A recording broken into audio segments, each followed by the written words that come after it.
안녕하십니까. 법무법인평안의 득공이 변호사 최봉길입니다. 여러분, 혹시 이런 경험 있으신가요?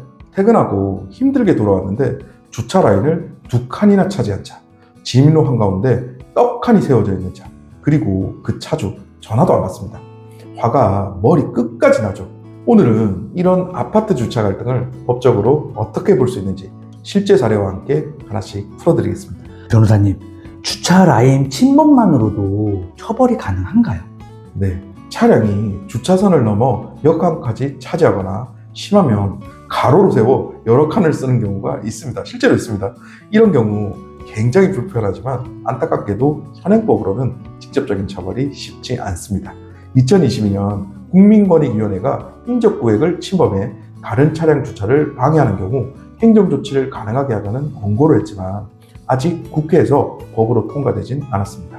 그래서 지금으로서는 관리사무소나 입주자 대표회의에서 내부 규약을 만들어 반복 위반 차량의 등록을 취소하거나 손해배상금을 부과하는 방법이 가장 현실적인 대응입니다. 가끔 진입로나 통로에 주차하는 빌런들도 많던데 맞습니다.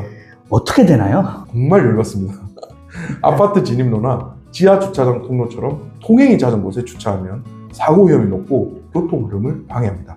특히 고의적으로 길을 막았다면 교통방해죄가 될 수 있고 다른 차량의 이동을 막으면 업무방해죄도 적용이 가능합니다. 단순 민폐를 넘어 형사처벌까지 이어질 수 있는 행위가 되는 것이죠. 외부 차량이 단지 내에 무단 주차하면 이런 경우는 어떻게 되나요? 오늘은 열받는 사례만 자꾸 말씀하시는데요. 도로교통법 제33조, 제35조에 따라 도로의 불법 주차나 방치는 경찰이나 지자체가 이동명령을 할 수 있습니다.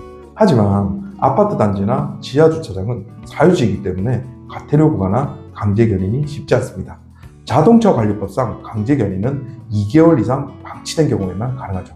그래서 이런 경우엔 경찰에 신고해서 차적 조회를 요청하고 경찰이 차주에게 연락해 차량을 이동시키도록 하는 것이 현실적인 방법입니다. 보복 운전은 이제 처벌 대상인 거를 많이 제가 알고 있거든요. 맞습니다. 근데 보복 주차 이것도 법적으로 문제가 될까요? 네, 옆 차량이 불법 주차로 불편을 줬다고 해서 보복적으로 바짝 붙여 주차하거나 바퀴를 돌려서 못 나가게 막는 건 위험합니다.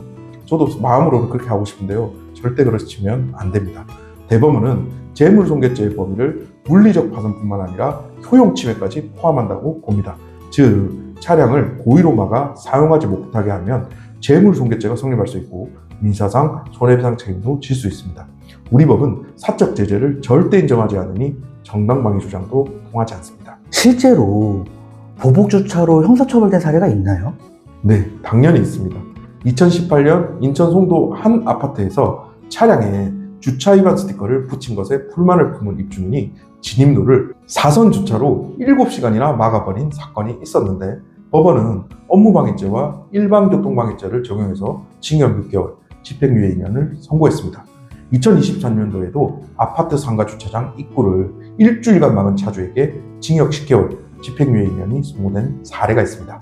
주차 문제로도 이렇게 실형이 선고될 수 있는 겁니다. 제도 개선 논의는 어떻게 좀 되고 있나요? 네, 국회에서는 그동안 사유진의 악성 주차를 처벌하거나 견인할 수 있도록 도로교통법 개정안을 여러 번 발의했지만 임기 만료로 폐기됐습니다.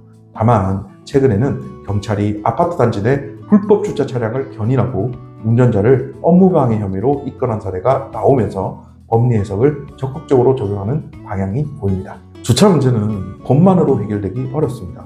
제도 개선도 필요하지만 결국은 이웃 간의 배려와 관리규약 정비가 함께 가야 합니다. 오늘 이야기 들으시면서 이건 법적으로 문제가 될 수 있겠구나 라는 감이 오셨을 겁니다.